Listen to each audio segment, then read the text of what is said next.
All right, so get this.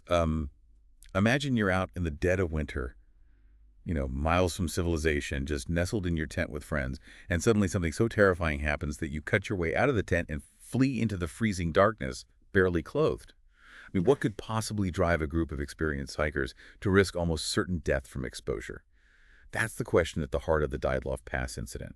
It's a mystery that's baffled investigators and armchair detectives for, I don't know, over 6 decades. You know what's truly captivating about this incident is how it speaks to our human need to understand the inexplicable. It's really become a sort of modern folktale, fueled by speculation, Cold War anxieties, and just that enduring allure of the unknown. We've got a mountain of material to climb through today, like diary entries from the hikers, official reports, scientific analyses, and even some of those more, shall we say, creative theories that have sprung up over the years. Yeah, and it's really important to remember the historical context here, right?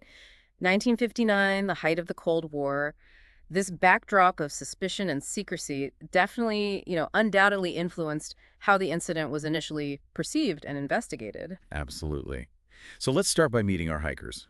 A group of 9 students from the Ural Polytechnic Institute, all in their early 20s. They were eager to test their skills on a challenging skiing expedition through the Ural Mountains. We even have a glimpse into their pre-trip excitement, thanks to Ludmila Dubinina's diary. Yes, her entry about their excitement over seeing Symphony in Gold, it was a skating film just before their departure. It really paints a picture of youthful optimism and camaraderie. It's a stark contrast to the harrowing events that would soon unfold. Yeah, it's almost like foreshadowing, knowing what awaits them. It certainly adds a layer of poignancy to the story. It does. So they set off by train on January 23rd, 1959, full of anticipation for the adventure ahead. A week later, on January 28th, one of the hikers, Yuri Udin, has to turn back due to health issues. This leaves 9 hikers to continue the expedition. And it's worth noting that Udin later became a vocal advocate for uncovering the truth about what happened to his friends. His words, "If I had a chance to ask God one question, it would be what really happened to my friends that night," are incredibly haunting. Haunting, but also powerful.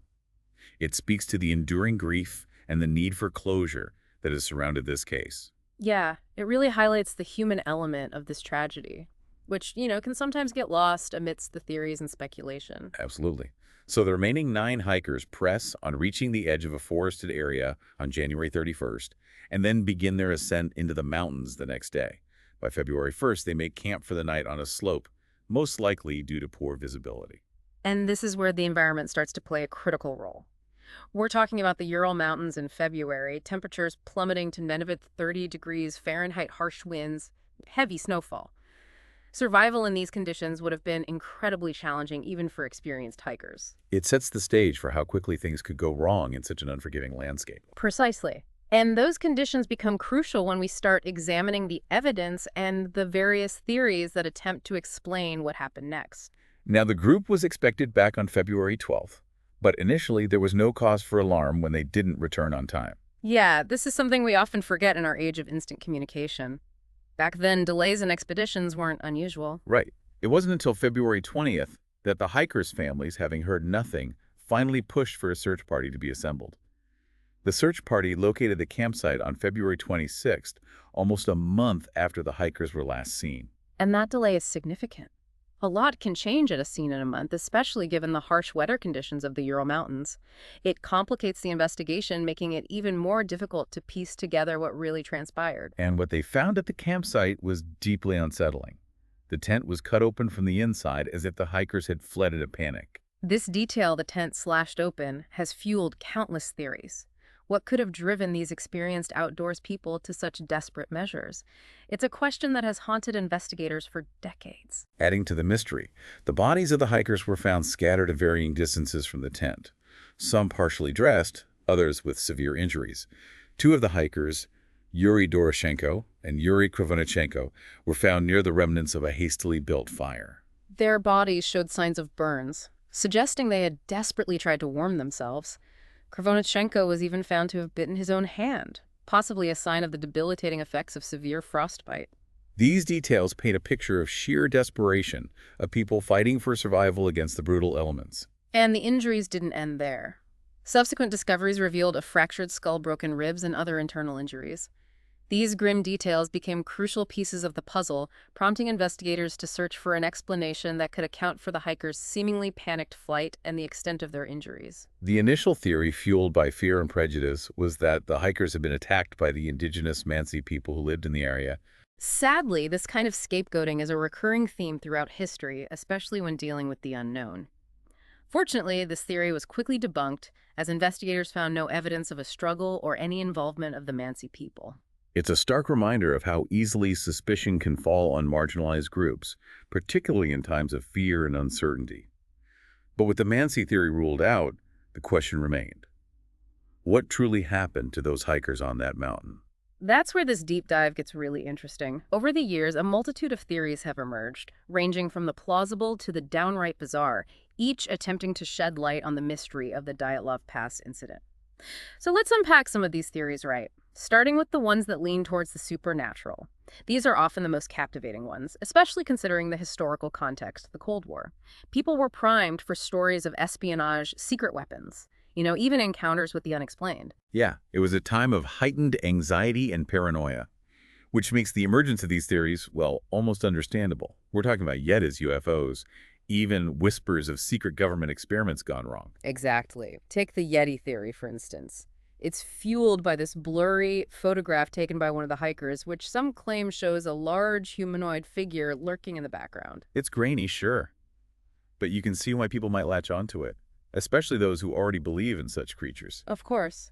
The human mind seeks patterns, explanations. We want to fill in the gaps, even if it means resorting to the extraordinary. Then there are the UFO theories spurred by these strange light orbs captured in another one of the hikers' photos. Those orbs, though, could easily be explained as lens flares or other photographic anomalies, right? Absolutely.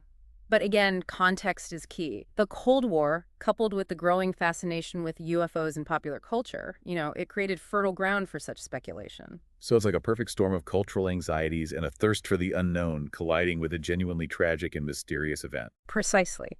But let's shift gears a little bit and look at the theories that involve human actions.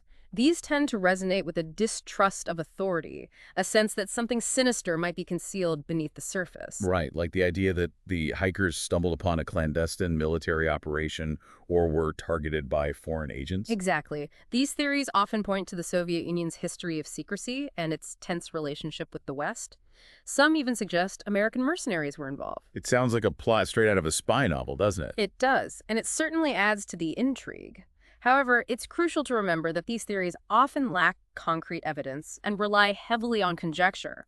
While they might be entertaining, they don't necessarily hold up under scrutiny. Okay, so we've got Yetis, UFOs, and Cold War conspiracies. What about explanations that are grounded in natural phenomena? Those seem like a good place to land after all that speculation. That's where things start to get a little more scientific. One theory that gained traction, particularly in recent years, is the idea of infrasound. Infrasound. That's sound waves below the range of human hearing, right? I remember reading about how it can cause feelings of unease, even terror. You're exactly right. The theory proposes that high winds passing over the mountain's unique topography could have created infrasound vibrations, which in turn induced a sense of panic and disorientation in the hikers. So it's like this invisible force, Yeah. something they couldn't see or hear, driving them to flee the tent in a state of fear. Precisely. And it's not entirely far-fetched. Infrasound has been shown to have physiological and psychological effects. Some research suggests it can trigger anxiety hallucinations, even physical discomfort, symptoms that, could align with some of the hikers' actions. It's certainly a chilling thought, an unseen force compelling you to act irrationally, potentially against your better judgment. It's a theory that captures the imagination, especially considering the seemingly inexplicable nature of the hikers' behavior. However, like all the theories we've discussed so far, it's important to approach it with a healthy dose of skepticism. Right. Extraordinary claims require extraordinary evidence. But there's one theory that seems to be gaining the most traction in the scientific community. The one we've all been hearing about. The avalanche theory. That's the one that's really shifted the focus in recent years, moving the narrative away from the realm of speculation and towards a more grounded explanation. For years, the avalanche theory was dismissed because experts believed the hikers had camped on a relatively gentle slope, not conducive to dangerous avalanches. So what changed? New research has challenged those initial assessments. Scientists have taken a closer look at the terrain, the weather conditions that night, and the types of avalanches that can occur in those conditions. And what they've discovered is pretty compelling. So the conditions were actually more treacherous than initially thought, Exactly. We now know the slope was steeper than previously believed, and the weather that night was exceptionally severe with heavy snowfall and strong winds. creating a recipe for an avalanche. Precisely. And here's where it gets really fascinating. In 2019, a team of researchers used sophisticated snow simulation software originally developed by Disney for the movie Frozen to model the incident. Hold on, Disney animation software helping to solve a real-life mystery. That's unexpected. It might sound surprising, but it highlights the interconnectedness of seemingly disparate fields. The software designed to create realistic snow animations turned out to be a powerful tool for understanding how avalanches behave. And the simulation showed that even a relatively small slab avalanche weighing around 600 to 700 pounds could have struck the tent with enough force to cause significant injuries. A slab avalanche, what's that? It's a specific type of avalanche that's particularly dangerous. Imagine a large, cohesive slab of snow breaking loose from the mountainside rather than a loose, powdery flow. These slabs can be incredibly heavy and travel at high speeds, creating a devastating impact. So like a wall of snow suddenly crashing down. I can see how that could explain the damage to the tent and some of the hikers' injuries. Exactly. And it also provides a compelling explanation for why the hikers might have fled the tent so frantically. Imagine being jolted awake in the middle of the night by the roar of an avalanche, your tent collapsing around you. The instinct to escape, to get out of harm's way, would be overwhelming. It would be terrifying. But if the avalanche explains the initial panic, what about the more severe injuries? And why were the bodies found scattered so far from the tent? That's where the avalanche theory becomes even more nuanced. It suggests that after fleeing the tent, some of the hikers sought shelter in a nearby ravine, a natural gully in the terrain. Remember, they were inadequately dressed for the conditions, and the temperatures were life-threatening. So they were desperate for any kind of protection from the elements. Exactly. They likely attempted to build a snow den for warmth and shelter. Tragically, it appears their makeshift den collapsed, burying them under tons of snow. This explains the severe trauma observed on some of the bodies, including the fractured skull and broken ribs. So it wasn't just the avalanche itself, but the chain of events it set in motion. The desperate scramble for survival that ultimately led to their deaths. That's the most plausible scenario based on the available evidence. It accounts for the physical evidence at the scene, the hikers' actions, and the unforgiving environmental conditions they faced. But there's one detail that still seems to fuel some of the more sinister theories. Ludmila Dubinina being found without her eyes and tongue. That doesn't sound like something an avalanche or exposure would cause. That's a detail that has captivated the imagination and fueled speculation for decades. However, forensic experts have a much more straightforward explanation. Scavenging animals. You mean like those foxes and ravens we talked about earlier? Just doing what they do in nature? Exactly. It's a grim reminder that while nature can be awe-inspiring, it also operates according to its own laws, indifferent to human life and suffering. It's a sobering thought, but it does bring a sense of realism to this mystery, shifting the focus away from elaborate conspiracies and towards a more grounded understanding of what might have happened. It does. And while the avalanche theory provides the most comprehensive explanation for the Dyatlov Pass incident, it's essential to acknowledge that there might still be unanswered questions, details that might forever remain shrouded in mystery. There's always an element of the unknown when dealing with events like this. But the avalanche theory seems to provide the most logical and scientifically sound explanation, wouldn't you say? I would agree. It accounts for the physical evidence, the hikers' actions, and the harsh environmental conditions they faced. It aligns with what we know about avalanche mechanics, human psychology, and the unforgiving nature of the wilderness. So we've covered a lot of ground in this deep dive, examining those chilling details of the Dyatlov Pass incident and exploring the myriad theories that have tried to explain what happened that fateful night. But I guess, what can we as listeners really take away from this tragic story? What lessons can we actually glean from this enduring mystery? I think one of the most profound takeaways from the Dyatlov Pass incident is just, a renewed appreciation for the power of nature. These hikers were young, fit, experienced in the outdoors, prepared, for the challenges of their expedition, but they were ultimately confronted by a force beyond their control. Yeah, it's definitely a humbling reminder that no matter how much we plan, how skilled we become, there are elements of the natural world that remain unpredictable, even unforgiving. Precisely.